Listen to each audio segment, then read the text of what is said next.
আসসালামু আলাইকুম, শুভরাত্রি।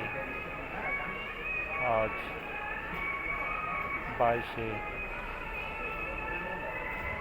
এপ্রিল 2026। বিমানবন্দর রেল স্টেশনে দাঁড়িয়ে আছি পঞ্চগড় এক্সপ্রেস ট্রেনটি ধরার জন্যে। স্টেশন প্রায় ফাঁকা।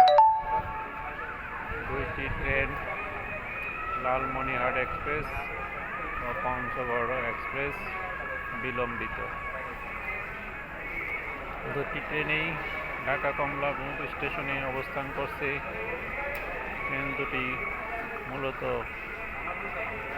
11:30 এবং 11টার মধ্যেই বিমানবন্দর এয়ারপোর্ট ক্রস করে ঢাকা কমলাপুরে চলে গেছে, কিন্তু তাদের অবহেলা, শিডিউল বিপরীতের কারণ কোনো কিছু জানার সুযোগ নেই।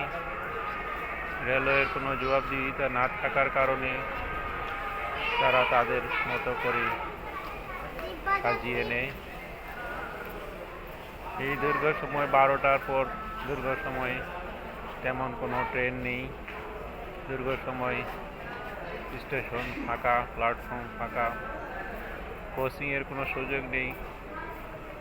এই মুহূর্তে শেষ দুইটি ট্রেন, পঞ্চগড় এক্সপ্রেস ও লালমনিরহাট এক্সপ্রেস, এই দুইটি ট্রেন অপেক্ষায় আছে যাওয়ার জন্যে। তাই প্ল্যাটফর্মে শিডিউল বিপর্যয় বা সিরিয়ালের কোনো সম্ভাবনা নেই। বাকি সম্ভাবনা হলো অবহেলা বা অন্য কোনো কারণ। একই সঙ্গে দুটো ট্রেনের ইঞ্জিনের সমস্যা হতে পারে না বা কোনো সমস্যা হতে পারে না। অন্তত একটা ট্রেন শিডিউল পেতে পারে। তো আমরা দেখছি দুটি ট্রেন উত্তরবঙ্গমুখী এবং দুটি ট্রেনের একটিও এখন পর্যন্ত সিরিয়ালে আসেনি। কে আগে কে পরে তার কোনো ইনফরমেশন নেই।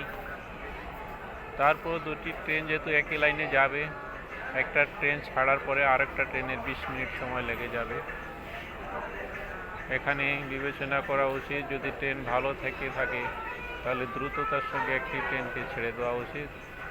আর যদি কোনো সমস্যা থাকে সেই সমস্যাগ্রস্ত ট্রেনকে পর্যবেক্ষণ করে পরীক্ষা নিরীক্ষা করে দেওয়া উচিত। তো এখানে ইঞ্জিনের সমস্যা বা অন্য কোনো সমস্যাটা স্পষ্ট বোঝা যাচ্ছে না, কারণ একই সঙ্গে দুইটা ট্রেনের সমস্যা হতে পারে না।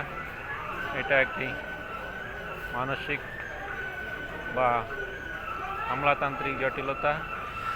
তারা স্বেচ্ছায় অন্য কোনো কারণে এই বিলম্বিত করার সুযোগগুলো নিচ্ছে এবং যাত্রীদের হয়রানি করা হচ্ছে।